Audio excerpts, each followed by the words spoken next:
My boyfriend of 6 years has always been amazing, but ever since we got engaged, a switch flipped, and he's turned into a complete nightmare. Now, I'm not sure I can go through with marrying him. My partner and I have been together for nearly 6 years. He has honestly been the most amazing, wonderful, and supportive person in my life. He doesn't just make me happier, he makes me healthier. He's been absolutely fantastic in every way imaginable. About 2 years ago, we had the big marriage talk. We were both honest about what we wanted. He admitted that getting married made him so nervous. He has literally never seen a successful marriage.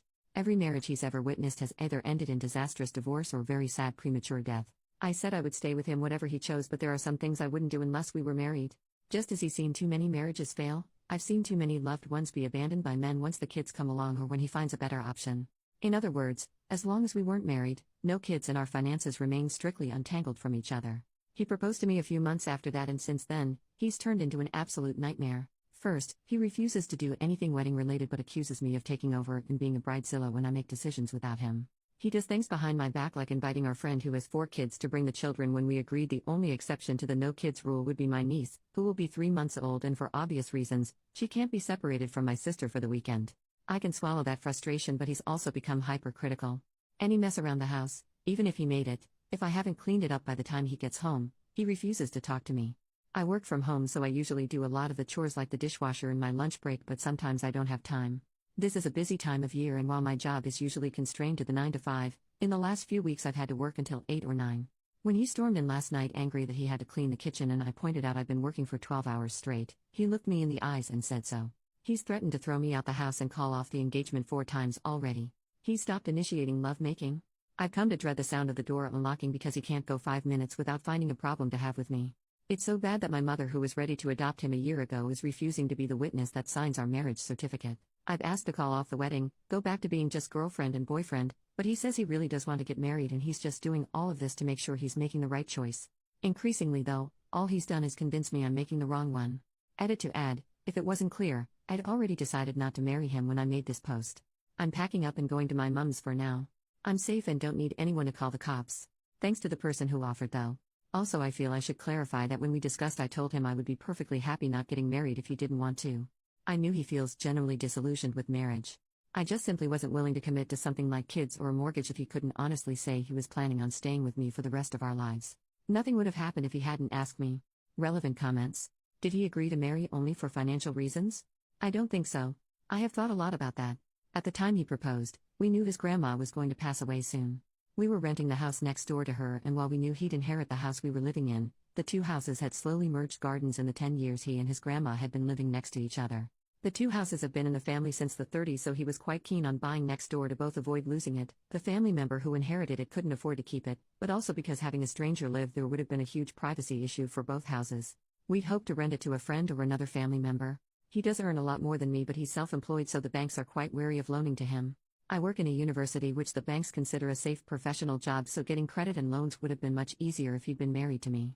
Thinking back on it, I wonder if he asked me not because it was something he wanted per se, but just something that made sense.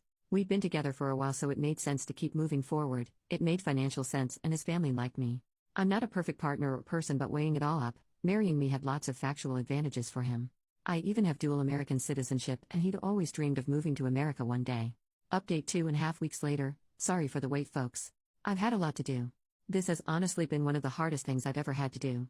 I'm back in with my parents, which is awful. I hate it. I feel like a teenager again. They're being very supportive, and I'm grateful I had somewhere to go, but the house is so damn loud, and I forgot what it was like. I'm trying to find an affordable apartment, but it's London, so that feels like a bit of a pipe dream. To top it all off, canceling a wedding a month before is expensive. Only the celebrant and the photographer have accepted refunds. Every other vendor has been paid in full, and that's money just flushed down the toilet. It's been exhausting. Before this, I was in a pretty great financial situation. I had savings and a plan and a house and a financially stable partner. Now I have less than a tenth of my savings, nowhere to live, and no real prospect for the future. It's not easy processing losing him, not easy at all. I'm still in the part where everything makes me cry and you feel like someone has taken scissors to your soul, but I've experienced both grief and breakups. I know this feeling will eventually fade, even if it might never completely disappear. When it's mixed in with the relief of being able to exist without criticism every 5 minutes, I'm hopeful it will pass sooner rather than later. But I have no experience for this kind of existential fear of being alone, not having the family I've wanted for so long, not knowing what's next, actually trying to date someone. When I was little, I never knew what I wanted from my career other than that I had one, but I always knew I wanted to be a mom. That dream feels like it's getting further and further away every day. I have no experience for this burning embarrassment of telling everyone in your life that the wedding they were invited to isn't happening. It was so painful telling his niece and nephew I wasn't going to be seeing them again. They cried and clung to me and begged me not to go, and they ripped my heart out. It's easy on Reddit to tell someone to end things, but when you've built a life together, disentangling it is so bloody difficult. A divorce would be easier because then we'd have a legal framework for all of this. Instead, I have to decide if I want to take him to court for the custody of my cat when I don't have a proper place to house her, but she's my cat. You might have noticed I've avoided really talking about my ex. We're communicating through our parents. He tried to reach out several times, but if I talk to him, I know I will do what I always do. I will buckle and take him back because I love him very, very much. I've been in therapy, again courtesy of my parents, and my therapist has to keep reminding me to love myself more than I love him. I miss him anyway. He's promised to change, promised couples counseling, promised he knows he was wrong. But he also hasn't said the word sorry yet. Such a small word, and yet so telling. He's been generally pretty accommodating to me. Expenses have been split 50-50, which is fair but certainly a worse deal for me. He left the house so I could gather my things in peace. I can tell from the state of it this has hit him hard. The cats have been the only sticking point, and I understand why. The house is old and creaks. Being there alone isn't fun. Neither of us liked it when we were alone, and a large part of the reason we got cats was for the company at night when the other was away. I'm sorry if this wasn't the update you wanted to hear. My mind is all over the place.